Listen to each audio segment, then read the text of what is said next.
Welcome to Market Insights on the Diaries of the CEOs. Today we have with us Mr. A. Balasubramanian. He is the MD CEO for Aditya Birla Sun Life Mutual Fund. He's been with the organization for 30 years. Incidentally, Aditya Birla Sun Life Mutual Fund has also completed 30 years this year. Sir, thank you so much for giving your time, and it's a pleasure to have you here so that we can have some frank chats about the markets and about the industry overall. I believe. Same here. Thank you for coming to our office to do this session. Our pleasure, sir. Yeah. Our pleasure. I believe you are completing 30 years, and there is a double whammy. It is 30 years of Aditya Birla Asset Management Company, 30 years of yours in the company as well. How do you feel being here for 30 years and the company also?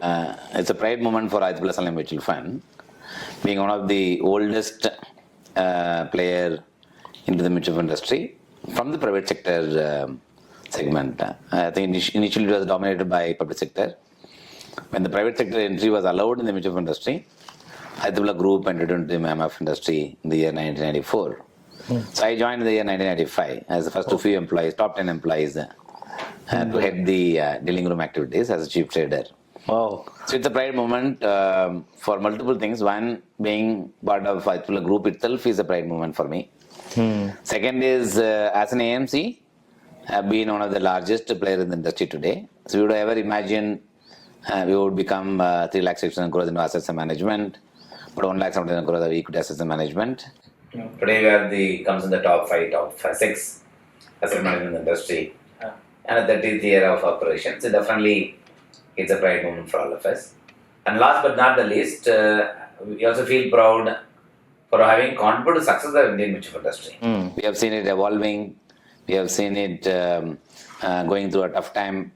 We have seen it resolving issues and still bounce back very strongly after every crisis, having seen multiple cycles. Very nice. Yeah. That brings me to another point on the same lines, that 30 years you've seen a lot of ups and downs, many market crashes also. Which was one moment or one or two moments that you feel was a life-changing experience, maybe in your scheme of things or for the company's scheme of things? I think life-changing was, we have seen multiple ups and downs. In my own period, right after the Ashramada scam, we saw the tech bubble. Yes. The tech bubble was something new. None of us knew how the tech bubble will come. And all of us so confident that I think India is going to go faster and faster, and companies will make tons and tons of money as long as they get into the sectors such as technology sector. It's completely new to and nobody knew how to value these companies. And that's something it hit everyone, as especially Aditya Birla Sun Mutual Fund got hit in the year 1999 after the tech bubble. That's a great learning, and then we bounced back very strongly after that. The learning that you had, then you immediately bounce back. The second such a big impact happened post the global financial market crisis. When the GFC happened, when Lehman Brothers collapse happened, that time we had a series of events impacting the equity market sentiment on one side. Yes. Secondly, the bond market sentiment on the other side, especially credit losses came. Then how we actually overcome this, there was also a turnaround time for us. That actually gave us an opportunity to introduce a product. That is where we actually coined the word called SLR. Safety, liquidity, return. Return is not the only thing that you should expect. You must look at safety. You must look at liquidity as well. Yes. So that's the time we actually launched a fund which exclusively invests only in high safety, high liquidity, relatively low return. Not the return is not there at all. Return was there. But expectation versus what you get, there is always it's like I call it as a slip between cup and lip. Yeah. So that's something used to be the scene that time. So we as a fund house, one side we're managing crisis, other side we're also evaluating a product which will have the characteristics of SLR, safety, liquidity, and return. Nice. So in the RBI term is something with statutory liquidity ratio. Yeah. So there's RBI term jargon, which many people are not going to remember at the point. And people like yourself, Bajaj, can also sell this product with reasonably good confidence to your own loyal customers. And that's the way we did that. That was another period where I can still recall. Very nice, very nice. 30 years is a long time. And market has evolved, as you rightly said. Mutual fund industry per se has evolved quite a lot.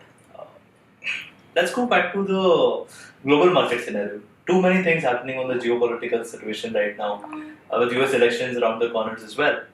How do you see US as a market per se right now, and globally also? What are your two bits on global markets and US?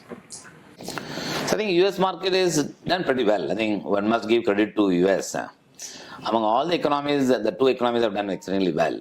So one is US, second is India. India. India. And if you look at it in the global arena, Europe has not done a great, and Russia is going through their own problem. China has been having a struggle period for quite some time. Japan has picked up only in the last 1.5 years. Otherwise, if you look at the last 10 years or 12 years, I think US has done a phenomenal job. And they have been on the lead table in every aspects of the economic growth, whether it is companies becoming larger and larger, such as Apple, Google, they will become the world leader. They've also been funding the global growth, and they've also been creating a lot of employment. Today, problem in US is unemployment is not coming down. Yeah. So that's actually beauty of the market. I think I continue to believe US as economy will continue to be a very strong player, and more companies would probably be the one of the success story that they can create. And that's something as this power of invention is lies in US. So therefore, US will remain one of the big market. From the global economy point of view, definitely the rest of the economies, countries are not doing that great. Will still have Russia's impact is still being felt in other countries in and around Europe. And Europe also being a country which is largely manufacturing oriented country, not so much of service oriented country. They have their own challenges. Therefore, we'll have to just see how long they take to come back on growth path. And China is another large economy. It's cheap. Valuation is very, very attractive. They have been falling continuously for the last 3-4 years. Yeah. But they have the power, of course. China is a factory for the world. And they can, of course, do well if they get few things right. But valuation-wise, they remain attractive. They are very attractive. That's something one has to keep in mind. But I think broad basis, if you look at, I think the global economy will be driven by the interest rate down cycle. See, so far, we have seen interest rates going up and up. First time I've ever seen in my own lifetime, the interest rates in US is more or less the same as what you're seeing in India. If I go to a US for taking a housing loan, it will cost me roughly about 6.5%. India is 7.9. There's no much difference. Whereas the earlier period, I'm talking about 90s, when the period of even 2000, even 2015 period, the difference used to be somewhere in the range of about 4 to 5%. India will be higher than US. Much higher, yeah. Now US interest rates have gone up. Probably we'll see a scenario in the next few years, interest rate coming down in the US. And so it will also in some sense benefit in the corporates in US market. Geopolitical risk always exists. So one other thing I must also mention in a more lighter vein, whenever we used to discuss about global risk in the past, last 30 years, we used to always have one permanent slide in the last slide.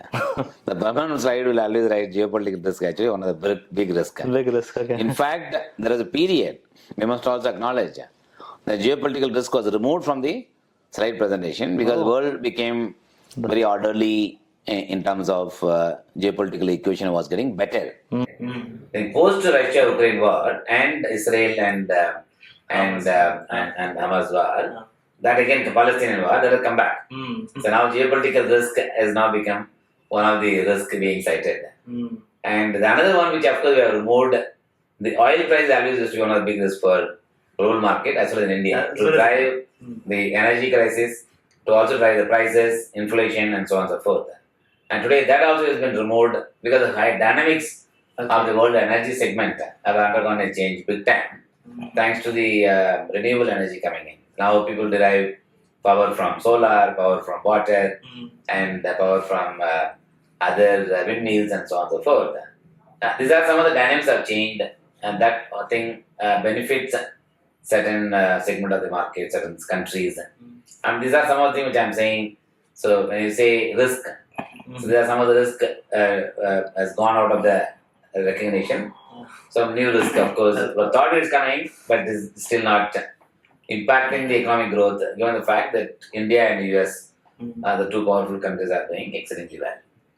So back home, India, in Indian scheme of things, we've seen we're going to be 7 trillion economy. That has been the talk of the town most of the time, and next 5 years, 7 years down the line, doubling the economy basically. As far as the economy and the market relationships are concerned, that at times are in contrariety or in conjunction with each other, but not most of the time. So where do you see that reflecting into the Indian market? So I think we are on a high growth path.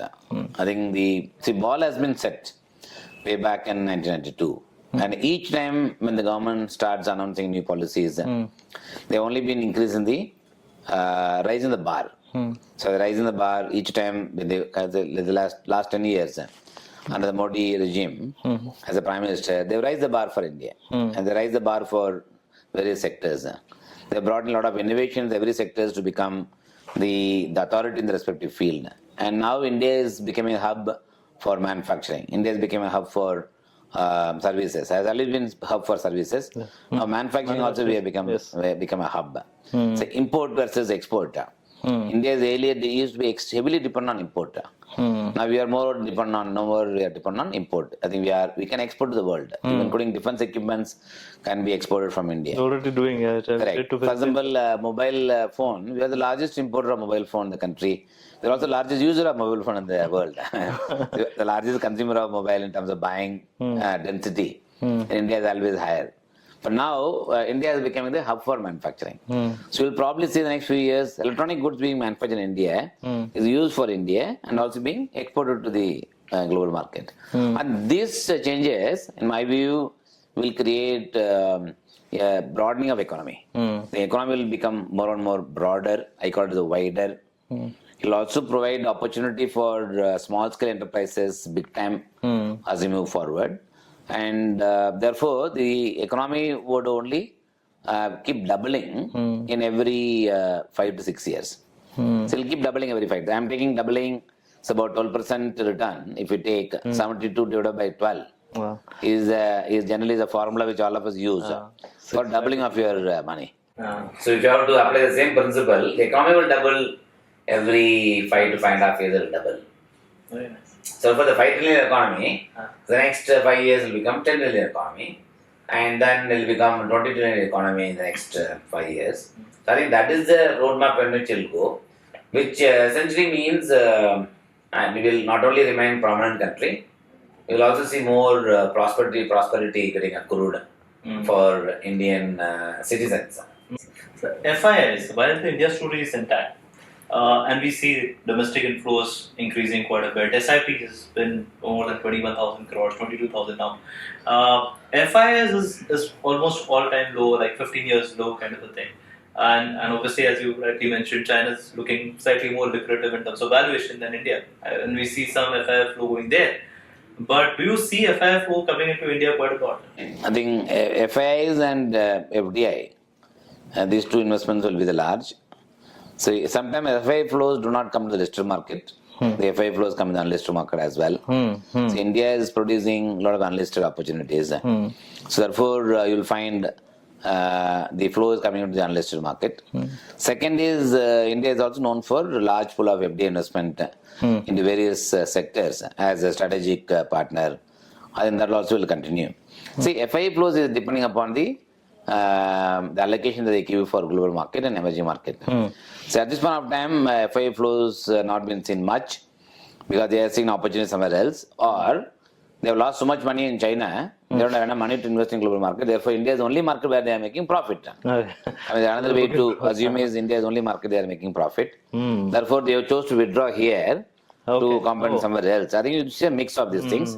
Plus, US continues to do well. It's a home market, right? If US continues to do well, most of the global investors would prefer the home market, where they can, as a large market, they can come in and out pretty fast, and the market is performing as good as the emerging market. Therefore, some investors would have even chosen to be in US itself. So, this is a mix of things, but India cannot be ignored beyond a point from global investors' point of view. See, it is an alpha market. It's not a market which will give you mediocre return. So if you want alpha generations in terms of investing, and I mean alpha is significantly higher return if you want us to get compared to the global market, I think India will remain on the radar. So I think one should not go by last 1 year outflow. Oh, that has been I think over a period of time, if you see, FAs have been the big investors, almost about $600 billion roughly. They have made investments in India. I think that should continue even going forward. As in India being the growth engine, which are the sectors? Briefly touched upon manufacturing and a couple of others that you felt are going to do well. We hear about road, railway, renewables quite a lot in the market. Which are the sectors that you feel are going to be the growth engine for the self-driven economy? See, service business will remain one of the big business opportunity. I think especially banking and financial service sectors will continue to be the driver of the economic growth because they are the proxy to the economy and they are the one who fund the whole growth in the systems. Therefore, they will remain one of the big sectors. Second is tourism and will I think could pick up. I think tourism in general, India has become a hub, whether it is spiritual tourism, whether it is medical tourism, whether it is wedding kind of tourism, right? Holiday season, holidays, destinations. I think India is actually progressing quite well on that space. So that will be one of the big area of driver. I think capital goods sectors and engineering capital goods sectors, given the fact that two reasons. One, of course, India has got a huge engineering capability. Unlike many others, we are more like a Europe, so to speak, when it comes to the question of engineering capability. And second is the government investments in various sectors, whether it is railways, whether it is an airport, whether it is making India as a manufacturing hub. So that actually created a huge opportunity for infrastructure, capital goods sectors. I think that will continue with the driver. And then the third is actually the power sector is getting a lot of attention from the government to bring in efficiency in the power sectors, which essentially means that huge investment is being made in the sectors. Will also make power available 24/7 across parts of India, which essentially means that people could have potentially a large pool of power consuming equipment at home, like AC and anything. Therefore, consumer durables also, we should see some pickup as you move forward.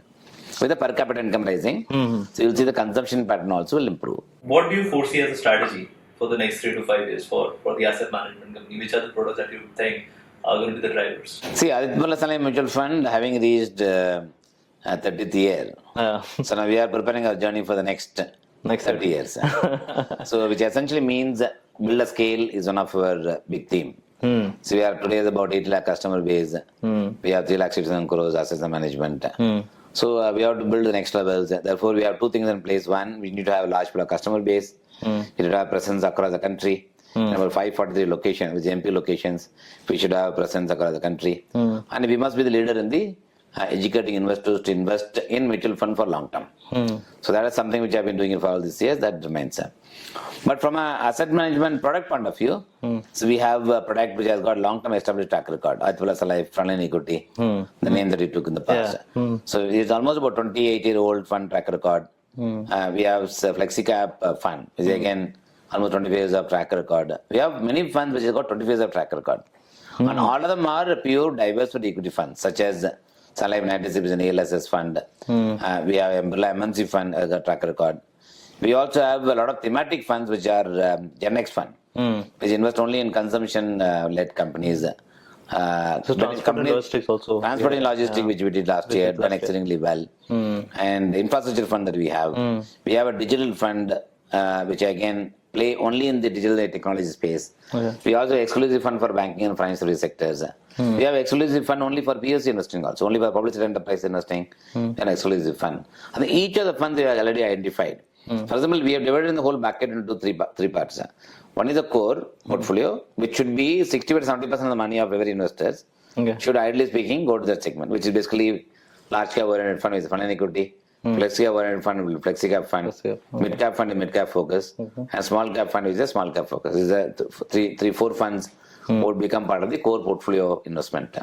Then you have a satellite portfolio, which is basically we suggest banking, combination of banking, digital, and Gen Next.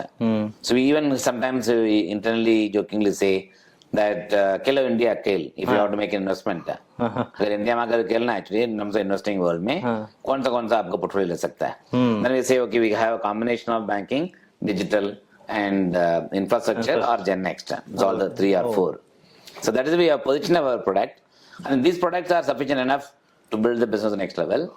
But at the same time, we also keep in mind, we have to also change with the times. Yes. So we are a 30-year-old organization, there is a legacy. Ah. We need to also learn new things on automation technology. And also the way you make investments, investment that you make, not just only on the basis of fundamentals alone. You also look at other parameters which drive the stock prices, sentiment, momentum, all the sentiment, stock prices, sectors. Yeah. Therefore, you also come into the quant fund, which essentially quant fund, which is essentially driven by the underlying principles, which takes into account fundamentals, valuations, sector outlook, and also the momentum in the underlying stock price. So that's something we are doing it because we want to be somewhat futuristic in nature. As the world is also moving more towards technology, how as a fund house also we can bring in differentiation in the product offering. Well, that's really nice. I was about to come to the quant fund as well. And we've already touched base on it. Nothing I wanted to ask was with 50 lakh crore plus now that we are in the mutual fund industry and growing very fast. And as I said, SIP also is more than 22,000 odd crores per month.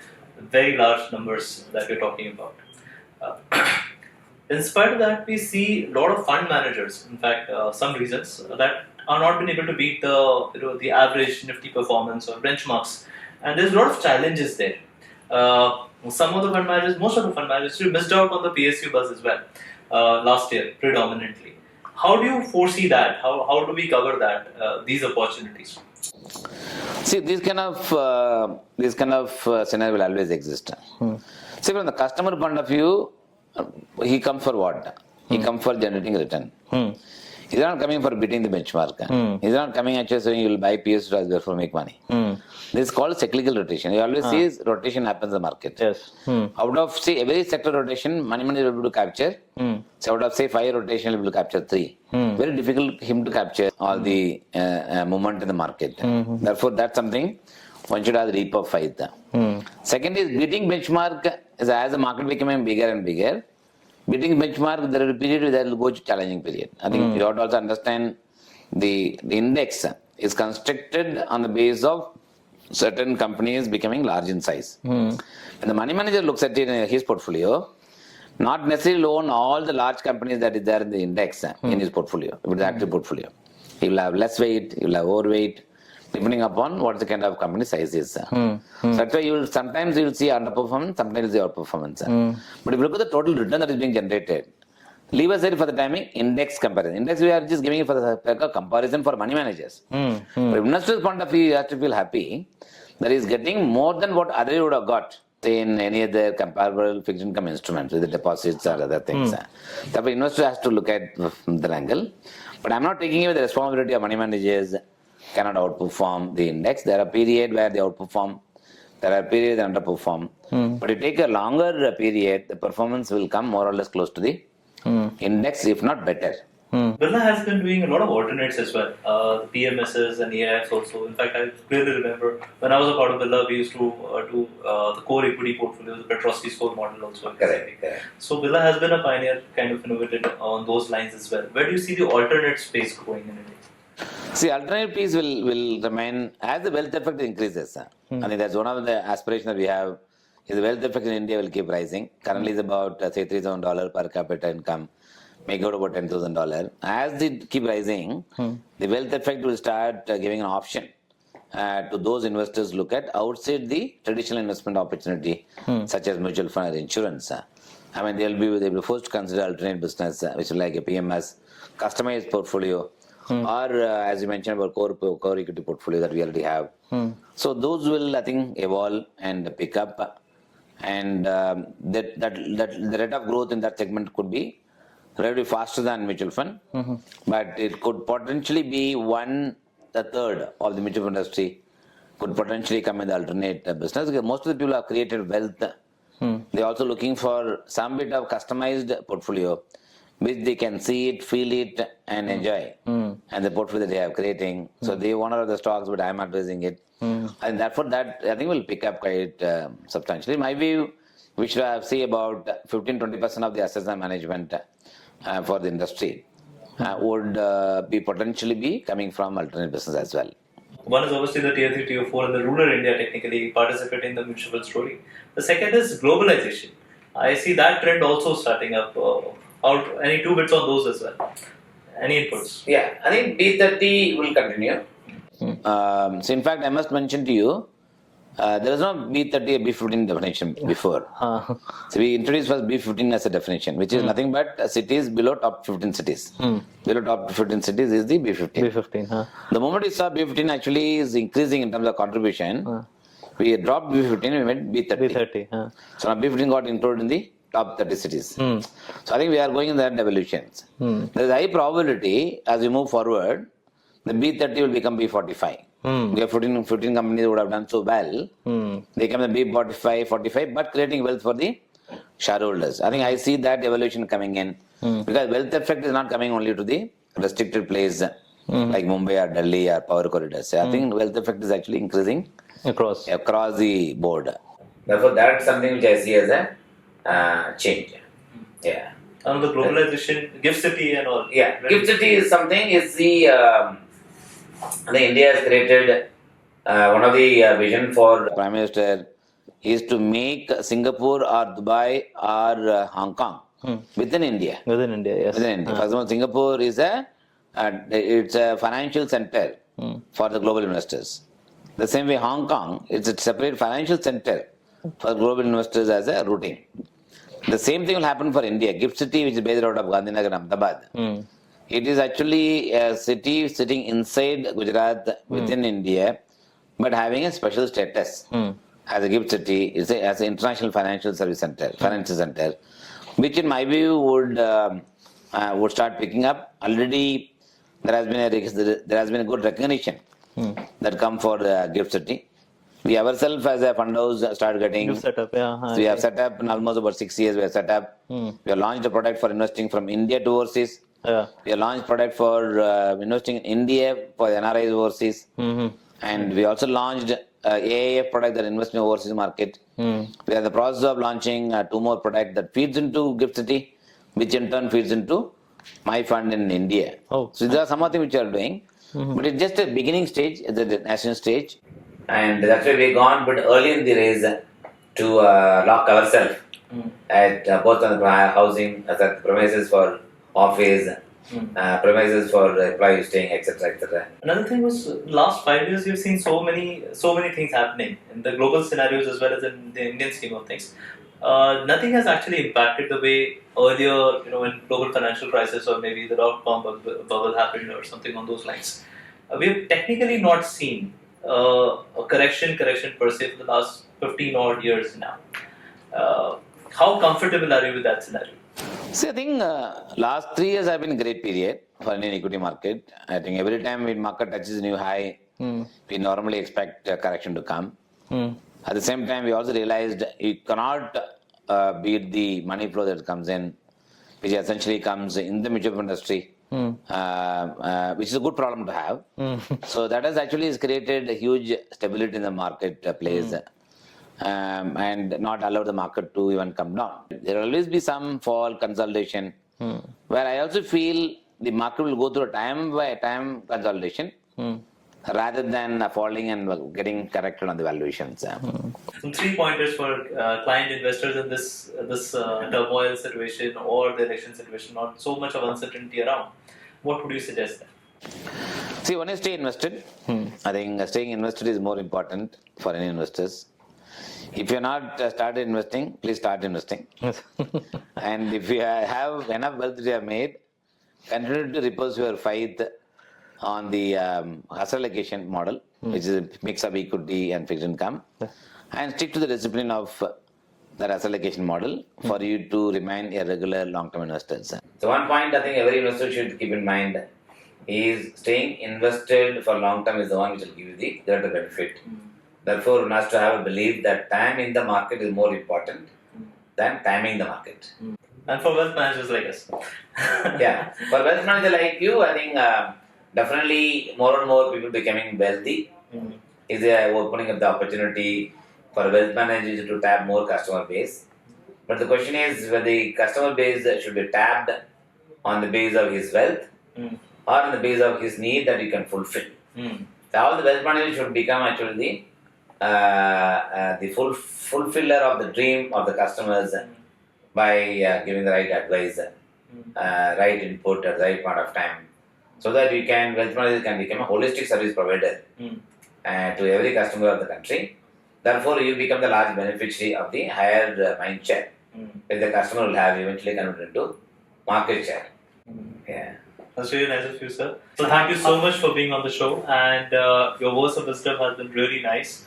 And I believe that whatever inputs that you've shared with us is going to help the community at large, the investor as well as the relationship managers per se. Thank you so much again for being here. Kalpik, I must also mention to you that today's sessions I am doing with BajajCapital, and with whom we have the relationship for the last 30 years, both at the personal level as well as at the personal mutual fund level. So the thick association that we have built, I am happy that we are doing it today, this session, to uplift the knowledge of the investors or give more insight to the investors. And I'm happy to be part of the session today. Thank you so much, sir.